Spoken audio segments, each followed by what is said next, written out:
प्रकार से लिखा लुका रचित सुसमाचार का 1 अध्याय की 26 आयत में लिखा है 6वें महीने में परमेश्वर की ओर से जिब्राइल स्वर्गदूत गलील के नासरत में एक कुंवारी के पास भेजा गया, जिसकी मंगनी यूसुफ नामक दाऊद के घराने के एक पुरुष से हुई थी। उस कुंवारी का नाम मरियम था। स्वर्गदूत ने उसके पास भीतर आकर कहा, आनंद और जय तेरी हो जिस पर ईश्वर का अनुग्रह हुआ है। प्रभुता आनंद और जय तेरी हो, तेरी हो, तुझ पर ईश्वर का अनुग्रह हुआ है, प्रभु तेरे साथ है। हालेलुया। सब जन बोलेंगे आमीन। हालेलुया। प्रभु यीशु मसीह का वचन यहाँ पर 28 आयत में एक बहुत गहरी बात आप लोग सुनने वाले हैं और सीखने वाले हैं। यहाँ पर लिखा है कि स्वर्गदूत ने उसके पास भीतर जाकर कहा, आनंद और जय तेरी हो जिस पर ईश्वर का अनुग्रह हुआ है, प्रभु तेरे साथ है। हालेलुया। इसका मतलब यह है कि परमेश्वर का वचन यहाँ पर एक स्वर्गदूत परमेश्वर की ओर से आया है और वो मरियम को ये कह रहा है कि सुन मरियम, तू कुंवारी है लेकिन तेरे एक पुत्र होगा उत्पन्न, और वो परम प्रधान पुत्र होगा परमेश्वर की ओर से। और जो वो पुत्र होगा वो एक आम इंसान नहीं है, वो परमेश्वर की ओर से और वो परमेश्वर का पुत्र है। हालेलुया। यहाँ पर वो एक वचन कह रहा है, यहाँ पर लिखा है कि आनंद और जय तेरी हो और जिस पर ईश्वर का अनुग्रह हुआ है, प्रभु तेरे साथ है। मेरे भाइयों बहनों, आपको यहाँ पर इस वचन के अंदर एक बात आपको मैं सिखाने वाला हूँ आज। यहाँ पर आपको पूरा वचन नहीं, मैं एक बात आपको सिखाने वाला हूँ। यहाँ पर लिखा है कि परमेश्वर का अनुग्रह किसके ऊपर हुआ? मरियम के ऊपर हुआ। हालेलुया। और वो मरियम कुंवारी है, एक स्त्री है जिसके कुंवारेपन में एक पुत्र उत्पन्न हुआ और वो ईश्वर की ओर से हुआ। अब जब वो पुत्र ईश्वर की ओर से हुआ है, अब लोग कह सकते हैं, अगर आज के समय में कोई व्यक्ति पूछे कि ये कैसे हो सकता है कि एक औरत है, वो कुंवारी है और वो किसी मर्द के साथ नहीं मिली लेकिन उसके एक पुत्र हुआ है, वो किस प्रकार से हो सकता है? मेडिकल साइंस भी बोलती है कि ये इस प्रकार से नहीं हो सकता, लेकिन परमेश्वर की सामर्थ्य से सब कुछ हो सकता है। हालेलुया। हालेलुया। बाइबल इस प्रकार से बताती है, परमेश्वर ने 6 दिन के अंदर पूरी सृष्टि की रचना करी शब्द के द्वारा। शब्द ही सब कुछ है और शब्द क्या है? परमेश्वर का वचन। बाइबल इस प्रकार से बताती है, उसने कहा उजियाला हो तो उजियाला हो गया, उसने कहा सूरज उत्पन्न हो तो उत्पन्न हो गया, उसने कहा जीव जंतु बने तो बन गए। उसके लिए कोई बड़ी बात नहीं थी कि एक कुंवारी मरियम के द्वारा उसने एक पुत्र को जन्म देना था, लेकिन बड़ी बात यह थी कि वो जो कुंवारी चुनी गई वो एक पवित्र स्त्री थी। उसके अंदर परमेश्वर ने काबिलियत देखी कि वो आम स्त्रियों के साथ रही थी, वो परमेश्वर के साथ संबंध रखने वाली स्त्री थी। हालेलुया। यहाँ पर परमेश्वर एक बात कह रहा है उस स्त्री से, परमेश्वर कह रहा है कि आनंद और जय तेरी हो क्योंकि तुझ पर प्रभु का क्या है? अनुग्रह हुआ है। और वो प्रभु का अनुग्रह उसके ऊपर क्यों हुआ? क्योंकि वो आम इंसानों की तरह नहीं चलती थी, उसका पहनावा आम औरतों की तरह नहीं था, उसका बोलना चालना आम औरतों की तरह नहीं था, उसका देखना आम औरतों की तरह नहीं था। जैसे मर्जी बैठ गए, जैसे मर्जी चल लिया, जैसे मर्जी चुगलियां कर ली। कितने लोग मेरी बात समझ पा रहे हैं? उसका पहनावा, उसका चलना, उसका फिरना, उसका सब कुछ प्रभु की महिमा के लिए होता था। हालेलुया। बाइबल इस प्रकार से बताती है, जब स्वर्गदूत ने उसके पास आकर उसको ये मैसेज दिया, तो वो कह रही है कि अगर आप बाइबल में आगे पढ़े तो वहां पर एक वर्ड लिखा है, जब स्वर्गदूत ने उसे कहा आकर उसे दर्शन देकर कि हे मरियम, तू भयभीत ना हो, तू परम प्रधान परमेश्वर की छाया तेरे ऊपर है और तू एक पुत्र को जन्म देगी और उसका नाम क्या रखा जाएगा? यीशु रखा जाएगा। और प्रभुता, जो पूरी दुनिया की जो प्रभुता है, पूरी दुनिया के ऊपर राज्य करने के लिए, वो परमेश्वर तेरे द्वारा जन्मे जाने का। हालेलुया। जब वो स्त्री ये बात कहती है, सोचती है अपने मन में कि ये कैसे हो सकता है, मेरी तो अभी शादी भी नहीं हुई, मैं तो किसी मर्द से भी नहीं मिली, लेकिन ये कैसे हो सकता है? लेकिन परमेश्वर का स्वर्गदूत उसे कहता है, तू चिंता ना कर क्योंकि प्रभु तेरे साथ है, प्रभु तेरी रक्षा करने वाला है, प्रभु तुझे सामर्थ्य देने वाला है। और बाइबल इस प्रकार से कहती है, ये कैसा अभिवादन है। वो क्या कहती है? ये कैसा अभिवादन है, ये कैसे हो सकता है? ये तो बहुत ही इम्पॉसिबल बात है। लेकिन परमेश्वर का वचन बताता है कि वो परमेश्वर की चुनी हुई थी। जब परमेश्वर ने इस वचन से कहा उसे कि प्रभु तेरे साथ है, आनंद और जय तेरी हो। क्या कह रहा है? आनंद और जय तेरी हो। तो मेरे भाइयों बहनों, ये खाली मरियम के लिए नहीं है वर्ड कि आनंद और जय किसके लिए है? मरियम के साथ है। वो प्रभु कह रहा है कि वो आनंद और जय जो मरियम के साथ था, वो आनंद और जय आज परमेश्वर वो आपके जीवन में भी डालने जा रहा है। Hallelujah, hallelujah. वो प्रभु जो कह रहा था कि प्रभु तेरे साथ है, आज वो प्रभु कह रहा है कि मैं आपके साथ भी हूँ। हालेलुया।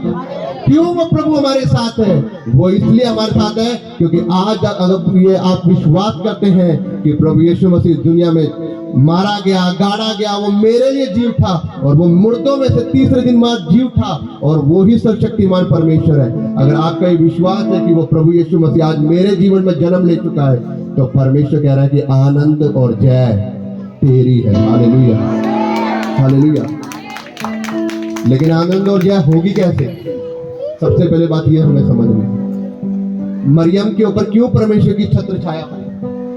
वो इसलिए हुई क्योंकि वो उन संसारिक कामों से क्या करती है? अपने आप को अलग रखती थी। उसका काम ये नहीं था कि जैसे मर्जी फोन चला लिया, जैसे मर्जी चुगलियां कर ली, जैसे मर्जी वीडियो देख ली। नो, उसका स्वभाव परमेश्वर के चरणों में रहने वाला था। हालेलुया। आज एक व्यक्ति अपने आप को सोचता है कि परमेश्वर का अनुग्रह मेरे ऊपर हो, वो ये सोचता है कि परमेश्वर की दया मेरे ऊपर हो, वो ये सोचता है कि प्रभु मेरे साथ रहे। लेकिन प्रभु रहेगा कहां से? कैसे रहेगा प्रभु? आप गली में, मोहल्ले में जब आप कभी सब्जी लेने जाते तो आप क्या लेने जाते हैं? क्या आप कोई ऐसी सब्जी लेते हैं जो सड़ी गली है, जिसमें कांटा लगा होता है? ऐसी सब्जी लेते हैं आप कोई भी फ्रूट लेंगे, कोई भी सब्जी लेंगे तो आप छाट कर लेते हैं। क्यों? क्योंकि वो आपने क्या करनी है? खानी है, बनानी है। आपको वो चीज आप लेते हैं जो सबसे फ्रेश होती है। तो परमेश्वर ऐसे व्यक्ति के अंदर कैसे वास कर सकता है? कैसे उसके जीवन में रह सकता है जिसके जीवन में 24 घंटे चुगली, जिसके जीवन में 24 घंटे नशा, जिसके जीवन में 24 घंटे दूसरे के लिए बुराई रहती है, और वो ये सोचता है कि परमेश्वर मेरे साथ है, प्रभु का अनुग्रह मेरे ऊपर है और प्रभु मेरे जीवन में काम करेगा। हालेलुया। कितने लोग मेरी बात को समझ पाए? आज लोग ये चाहते हैं कि ईश्वर मेरी प्रार्थना को सुने, लोग चाहते हैं कि ईश्वर मेरे बोझ को दूर कर दे, लोग चाहते हैं कि जो मेरे ऊपर ये जो कर्ज है, ये कर्ज दूर हो, ये बीमारी वाला श्राप मेरे ऊपर से दूर हो जाए।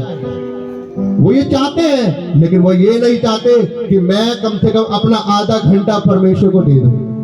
वो ये नहीं चाहते कि मैं जो हजूरी, जो मेरा जो समय, जो पूरे दिन का, मैं उसमें से कुछ समय परमेश्वर को दे दूं। क्या मांगता है परमेश्वर? हमसे धन मांगता है, दौलत मांगता है।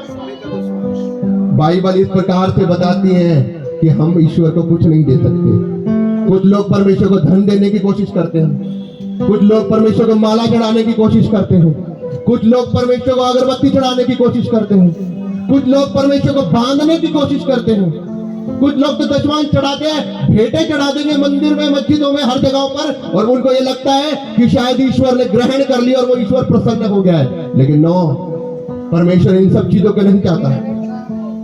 आप जब बर्तन मानते हैं तो आप उस बर्तन को बाहर से नहीं मानते, आप उसे अंदर से भी मानते हैं। अगर वो अंदर से गंदा होगा, आप उसे बाहर से मान दोगे तो आप क्या करोगे? उसमें पानी पी लोगे? नहीं पियोगे। क्यों? क्योंकि वो अंदर से क्या है? गंदा। हम बाहर से दिखाने के लिए तो अपने आप को बहुत पवित्र बनते हैं कि हमारा स्वभाव अच्छा है, हम रोज नहाते, हम रोज अपने आप को पवित्र दिखाने की कोशिश करते हैं, लेकिन हमारा स्वभाव अभी भी अंदर से क्या है? बुरा है। अगर हमारी हल्की सी किसी से कोई हमारे घर के सामने कूड़ा कर देना, मिनट के अंदर हमारे अंदर का स्वभाव बाहर आ जाता है। कोई भी अगर हमारा हल्का सा किसी से हमने पैसे उधार लेने होंगे ना, मिनट के अंदर हमारा स्वभाव बाहर आ जाता है। क्यों? क्योंकि परमेश्वर कहता है कि जैसा तू अंदर से है वैसा तू बाहर से दिखाई दे। हालेलुया।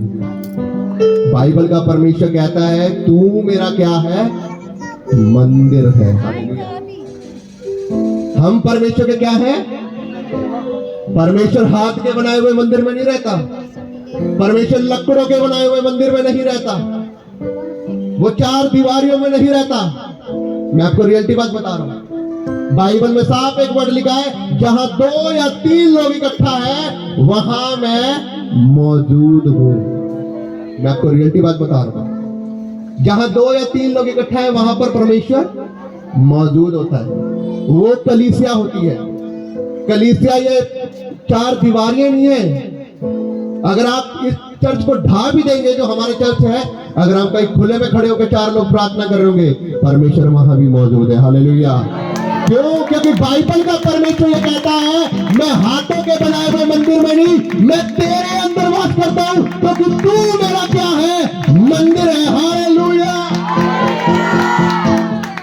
हमें लेकिन जरूरत नहीं इस मंदिर को क्या करने की, हाँ पवित्र करने की। कुछ लोग भाई, कुछ लोग बहने नशा कर करके इस मंदिर को खराब कर रहे हैं। कुछ लोग भाई, कुछ लोग बहने इसके ऊपर कुछ अलग किस्म कर करके कुछ पाप कर रहे हैं, अपने शरीरों के अंगों को बेच रहे हैं। कुछ लोग इसे व्यभिचार कर करके बर्बाद कर रहे हैं। आज लोगों को लगता है कि बॉयफ्रेंड का गर्लफ्रेंड का रिश्ता एक बहुत ही पवित्र रिश्ता है, जो कि बाइबल कहती है कि शादी से पहले बॉयफ्रेंड गर्लफ्रेंड कुछ नहीं होती। बाइबल बॉयफ्रेंड गर्लफ्रेंड को बिल्कुल भी एक्सेप्ट नहीं करती। मैं आपको रियलिटी बात बताऊं, बाइबल के अंदर लिखा है अगर कोई व्यक्ति, कोई लड़का या लड़की शादी से पहले किसी लड़के के साथ या लड़की के साथ रहते हैं तो वो सरासर पाप कर रहा है और इसकी कोई सजा, कोई माफी नहीं है। ये सबसे बड़ा पाप है। लेकिन आज लोगों को इसका भूत सवार चढ़ा पड़ा है बॉयफ्रेंड गर्लफ्रेंड का। वो भूल जाते हैं कि हमारी माँ ने हमें 9 महीने अपने पेट के अंदर रखा है। वो भूल जाते हैं हमारे माता पिता ने पूरी जिंदगी हमें सेवा करी है हमारी, और हमें इतना बड़ा पढ़ाया लिखाया, हमें इतना बड़ा किया है। लेकिन वो 4 महीने के अपने बाबू के लिए, वो 4 महीने के लिए अपने सोना के लिए, वो 4 महीने के लिए उनका वो प्यार जो शरीर की अभिलाषा है, उसके लिए वो अपने माता पिता को छोड़ देते हैं। और वो क्या करते हैं, अपने जीवन को बर्बाद करते हैं। जबकि परमेश्वर क्या कहता है, तो इस मंदिर को नाश ना कर।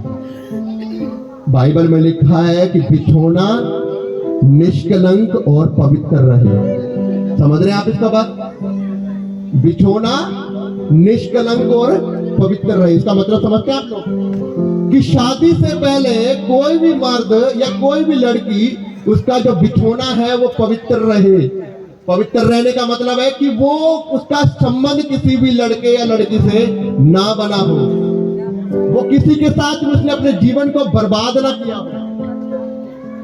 लेकिन लोग आज ये एक फैशन बन चुका है कि जितने भी लोग हैं वो शादी से पहले क्या कर चुके हैं, अपने जीवन को बर्बाद कर चुके हैं। और बाइबल का परमेश्वर कहता है कि मैं इस दुनिया में किस लिए आया।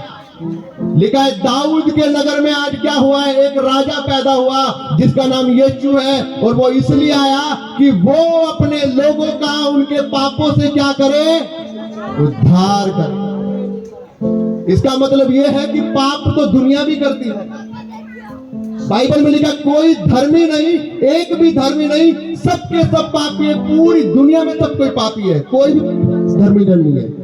चाहे वो मैं हूं, चाहे वो आप हो, चाहे कोई भी हो। अगर कोई कहता है कि मैं धर्मी हूं, मैंने कोई पाप नहीं किया, लिखवाए कि कौन किसी ने कोई पाप नहीं किया, या कौन पूरे दिन में पाप नहीं करता। लेकिन बाइबल का परमेश्वर कहता है माफ करने की ताकत किसके पास है, मेरे पास, क्योंकि मैं ही सिर्फ माफ कर सकता हूं। मैं तुम्हें इसलिए दुनिया में आया ताकि मैं तुम्हारे पापों के लिए माफ करूं। वो इसलिए क्रूस के ऊपर चढ़ाया गया ताकि आपके, मेरे और समस्त दुनिया के पाप क्या हो जाए, क्षमा हो जाए। वो एक राजा था, एक परमेश्वर था, उसे कोई पकड़ नहीं सकता था। बाइबल बताती है जब उसे पकड़ने वाले आए ना, तो उन्होंने पूछा कि प्रभु यीशु मसीह ने पूछा कि किसको ढूंढ रहे हो। उन्होंने बोला यीशु को। उसने कहा मैं हूं। बाइबल बताते हैं जैसे यीशु मसीह ने कहा कि वो मैं हूं, वो सब के सब धक्का खा के नीचे गिर गए। जब प्रभु यीशु मसीह ने यह वर्ड कहा कि वो मैं हूं जिसको तुम ढूंढ रहे हो, वो सबके सब धक्का खा के गिर गए। प्रभु ने कहा कि अगर तुम मुझे ढूंढ रहे तो इनको जाने दो, मेरे चेलों को, इनका कोई कसूर नहीं है। तुम मुझे पकड़ने आए, मुझे पकड़ो। और लोग उसे पकड़ रहे हैं, लोग उसे मार रहे हैं, कोड़े मार रहे हैं, थप्पड़ मार रहे हैं, और तीसरे दिन बाद उसे क्रूस पर चढ़ाने के लिए ले जा रहे हैं। पता है क्यों? क्योंकि उसका कसूर क्या था? उसका कसूर ये था, ये जो बाइबल आप मेरे हाथ में देख रहे हैं ना, इस बाइबल का प्रचार करता था वो। उसका कसूर ये था कि वो लोगों को झूठ बोलने के लिए रोकता था। उसका कसूर ये था कि वो कहता था कि पाप मत करना, एक दूसरे के साथ चुगली मत करना, एक दूसरे की हेराफेरी मत करना, एक दूसरे की निंदा मत करना। उसका कसूर बस इतना था कि वो कहता था कि अपने भाई से अपने समान प्रेम कर। और जब वो ये वचन लोगों को सिखाता था ना, तब लोगों के जीवन में एक उत्साह होता था कि ये जो वचन हमें सिखाता है ना, वाकई में सच्चाई है। ये हमें वाकई में चुगली करने से हमें रोकता है। ये वाकई में हमें नशा करने से रोकता है, हमें शिक्षा देता है। ये वाकई में हमें विचार छोड़ने की शिक्षा देता है। ये तो कोई ऐसी गलत शिक्षा नहीं देता। और जब उसे पकड़ के पहले पिलातूस के सामने ले गया गया कि इसने यहाँ पर क्या किया है, लोगों को ये दंगा फैला रहा है, लोगों में ऐसी ऐसी शिक्षा फैला रहा है कि उससे क्या हो रहा है, लोग भरमाए जा रहे हैं, क्योंकि भीड़ की भीड़ उसके पीछे हो रही है। अब राजा ने पूछा कि क्या क्या दंगा फैला रहे, क्या है इसने मतलब कि गलत किया है। उन्होंने बोला कि अपने आप को राजा बताकर कि ये परमेश्वर का पुत्र है, ये परमेश्वर है, ये क्योंकि परमेश्वर का पुत्र परमेश्वर ही होगा ना, प्रभु का पुत्र प्रभु। अब जब उसने उसकी पूरी तहकीकात करवाई और पता लगाया कि उसको तो क्रूस पे चढ़ाने के लिए कोई सबूत ही नहीं है उनके पास, उसने कोई गलती नहीं करी, क्योंकि वो जो शिक्षा फैला रहा है वो पाप छोड़ने की शिक्षा फैला रहा है, वो बुराई करने की शिक्षा छोड़ने की फैला रहा है, वो लोगों को व्यभिचार करने की, गलत काम करने की शिक्षा फैला रहा है। तो उन्होंने कहा ये तो कोई मरने की कोई वो नहीं है, वजह ही नहीं है। उन्होंने उसे छोड़ना चाहा, लेकिन पता आपको, लोगों ने चिल्लाकर, कुछ दंगेबाजियों ने भीड़ करके उन्होंने जानबूझ के चिल्लाया कि इसको क्रूस के ऊपर चढ़ा दो, इसको सूली के ऊपर चढ़ा दो, इसको सूली के ऊपर चढ़ा दो। नहीं तो उनकी औकात नहीं थी। और प्रभु यीशु मसीह कहते हैं कि तुम लोग ये सोच रहे हो कि तुम लोग मुझे क्रूस के ऊपर चढ़ा रहे हो, लेकिन मैं क्रूस के ऊपर तुम्हारी मर्जी से नहीं, मैं अपनी मर्जी से चढ़ाया जा रहा हूँ। क्योंकि मैं क्या कर रहा हूँ, मैं अपने जान को खुद ब खुद में दे रहा हूँ, क्योंकि तुम बचाए जाओ और मैं क्या करूं, क्रूस के ऊपर चढ़ाया जाऊं। जब उसने पहला कोड़ा खाया तो उसने कहा ये तुम्हारी चुगली है मेरे ऊपर। जब उसने दूसरा कोड़ा खाया तो उसने कहा जो तूने नशा किया है वो दूसरा कोड़ा है। जब उसने तीसरा कोड़ा खाया तो उसने कहा जो तूने हेरा फेरी करी है ये वो कोड़ा है। जब उसने चौथा कोड़ा खाया उसने कहा जो तूने अपने भाई बंदियों के साथ जो गलत काम किए ना, ये वो कोड़ा है। एक एक करके उसने 39 कोड़े खाए ताकि दुनिया क्या हो जाए, बच जाए।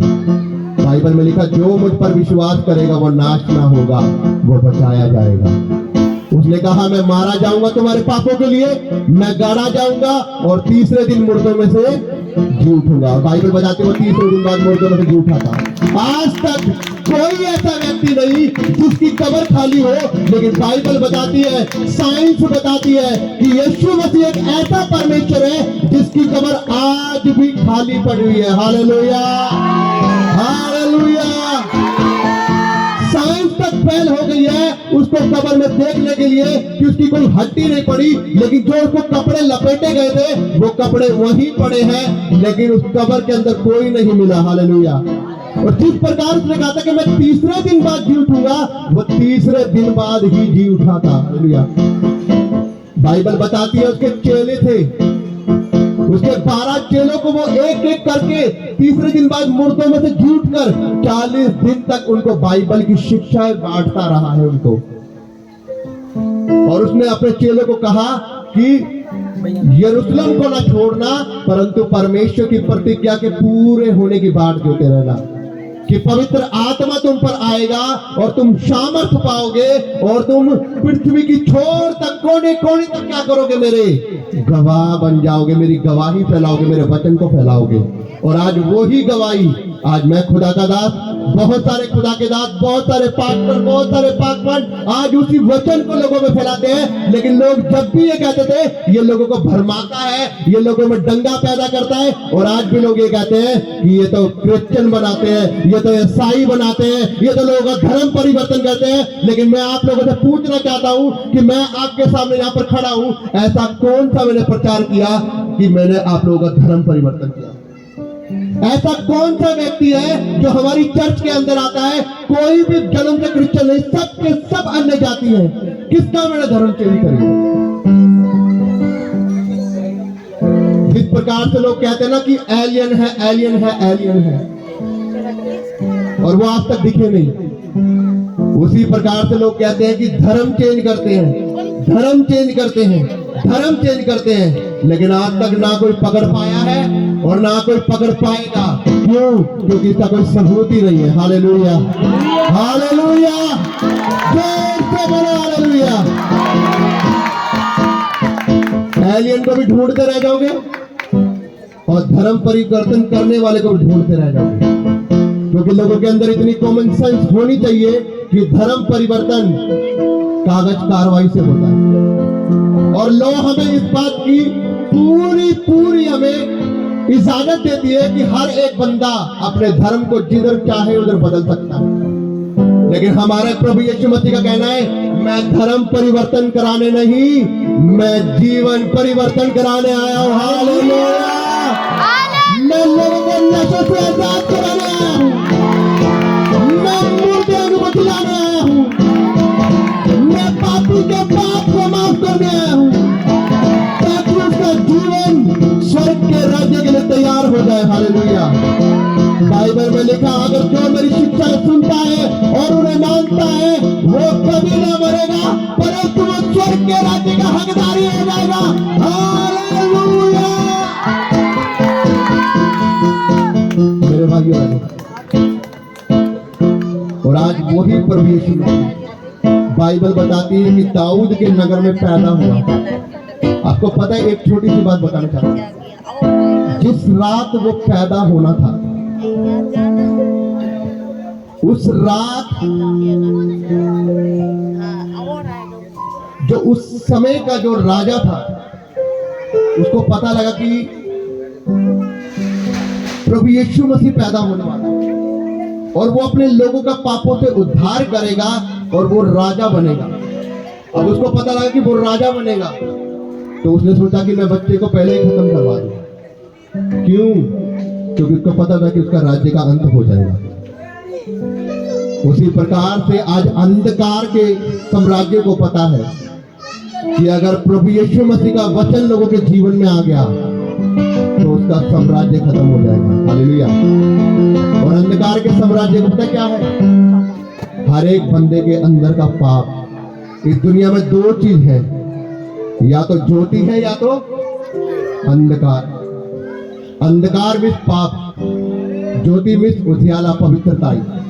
और बाइबल इस प्रकार से बताती है कि प्रभु यीशु मसीह जगत की ज्योति है, और उसने कहा जब मैं जगत की ज्योति हूं तो जो मुझसे जन्मे हैं, जो मुझ पे विश्वास करते हैं, वो मेरे पुत्र पुत्री हैं और वो ज्योति की संतान है। और जो ज्योति की संतान है वो कभी भी अंधेरे में नहीं जाएंगे, वो कभी भी नशे में नहीं जाएंगे, वो कभी भी झूठ में, पाप में, बुराई में, व्यभिचार में, नशों में, गलत कामों में, बुराई में, दूसरे की निंदा करने में वो कभी भी आगे नहीं बढ़ेंगे। क्यों? क्योंकि वो मेरे वचनों को जानते हैं, वो मेरी शिक्षाओं को जानते हैं और वो मेरी शिक्षा को जानकर मुंह नहीं मोड़ते। हालेलुया। इसलिए मेरे भाइयों बहनों, मैं आज आपको बताना चाहता हूं, प्रभु यीशु मसीह आपके लिए इस दुनिया में आए ताकि आप छुटकारा पाए। किससे? पाप से, बुराई से, व्यभिचार से, नशों से। आज एक व्यक्ति है, वो कहता है मैं नशा छोड़ना चाहता हूं, लेकिन वो छोड़ नहीं पा रहा है। आज एक व्यक्ति है, वो कहता है कि मुझे बहुत ज्यादा गुस्सा आता है, मैं गुस्सा करना कम करना चाहता हूं, लेकिन मैं छोड़ नहीं पा रहा। आज एक व्यक्ति है जो कहता है मैं घर में बाहर बिल्कुल सही जाता हूं, लेकिन जैसे मैं घर में जाता हूं मेरे घर में लड़ाई झगड़ा शुरू हो जाता है, मैं इसको कंट्रोल करना चाहता हूं लेकिन नहीं कर पा रहा हूं। मेरे भाइयों बहनों, मैं आपको बताना चाहता हूँ, हर चीज के ऊपर एक स्पीड होती है। नशे के पीछे भी एक स्पीड होती है। वे विचार गंदी फिल्में देखना भी एक स्पीड होती है। गलत फोटो में देखना, गलत नजरों से देखना भी एक गंदी स्पीड होती है। झूठ बोलना भी एक स्पीड होती है। कर्जा ऊपर आना और कर्जा कभी जिंदगी में ना उतरना, ये भी एक स्पीड होती है। किसी की शादी ना होना, रिश्ते आते हैं और वो फिर आते आते बिगड़ जाते हैं, ये भी एक स्पीड होती है। हर साल फैमिली में एक बंदा गुजरना और बार बार एक ही घटना बार बार घटना, ये भी एक स्पीड होती है। लेकिन स्पीड जाए कैसे? स्पीड तो जब जाएगी ना जब पवित्रताई में चलोगे। लेकिन पवित्रताई में चले कैसे? अब पवित्रताई के लिए तो उजियाले में आना पड़ेगा। अगर यहां से अंधेरा कर दिया जाए तो कुछ भी नजर नहीं आएगा, लेकिन यहां पर लाइट जला दी जाए तो वो सारी अंधकार की जो चीजें वो दूर हो जाएंगी। उसी प्रकार से जो व्यक्ति इन कामों के अंदर है, उनकी जिंदगी में एक अंधियारा है, वो एक पाप की आत्मा उनके जीवन में है, लेकिन वो जब जाएगी जब उनके जीवन में उजियाला आएगा। Hallelujah, hallelujah. और वो उजियाला आएगा कैसे? वो उजियाला तब आता है जब हम खुदावंद की घुटनों में आते हैं और तो पुकारते हैं कि प्रभु यीशु, आज तू ही मेरे जीवन को बदल सकता है, तू ही मुझे नशे से आजाद कर सकता है, तू ही मुझे पाप की आत्मा से, मुझे बुराई की आत्मा से मुझे आजाद कर सकता है। प्रभु मुझे धो। बाइबल बताती है उसने जो अपना लहू बहाया, उसने आपकी पवित्रता के लिए बहाया। उसने अपना जीवन जो दिया, उसने आपके लिए दिया है ताकि आप शुद्ध हो और वो क्या हो जाए, क्रूस के ऊपर चढ़ाया जाए। इसलिए मेरे भाइयों बहनों, मैं आपको बताना चाहता हूँ, यदि आप चाहते हैं कि मेरा जीवन बदले, यदि आप चाहते हैं कि मेरे जीवन में से वो नशे की आत्मा दूर हो, यदि आप चाहते हैं मेरे जीवन में से जनरेशन कर्ज दूर हो, यदि आप चाहते हैं कि ये जो पाप है मेरे जीवन में, जो मैं छोड़ना चाहता हूँ, गंदी फिल्में देखना, मैं छोड़ना चाहता हूँ ये गलत काम, लेकिन वो तो छुड़ नहीं रहे हैं। लेकिन परमेश्वर कहता है मेरे पास आ, मैं तेरे जीवन में कार्य करना चाहता हूँ। हालेलुया। क्योंकि मैं इसीलिए दुनिया में आया ताकि तू पापों से क्या हो जाए, आजाद हो जाए। हालेलुया। इसलिए मेरे भाइयों बहनों, अगर आप चाहते हैं कि परमेश्वर आपको इन पापों से आजाद करे, अगर आप चाहते हैं कि परमेश्वर आपके जीवन में करे, अगर आप चाहते हैं कि आपके वो जीवन में जो संघर्ष है, वो संघर्ष जो आपके बार बार जीवन में आता है, फिर चला जाता है, फिर आता है और वो जा नहीं पा रहा है, तो मेरे भाइयों बहनों, मैं आपको बताना चाहता हूँ कि प्रभु यीशु मसीह आपको बुला रहा है। प्रभु यीशु मसीह आपको बुला रहा है कि अपने दिल के दरवाजे को खोले और वो आपके साथ आपके दिल के दरवाजे में आना चाहता है। हालेलुया। मैं विश्वास करता हूँ कि आज जो वचन आप सुन रहे हैं, ये वचन आपके जीवन में कार्य करेगा और 100 गुना फल लेकर आएगा। आज हम सभी अपनी अपनी जगह पर खड़े हो जाएं। Thank you Jesus. हालेलुया।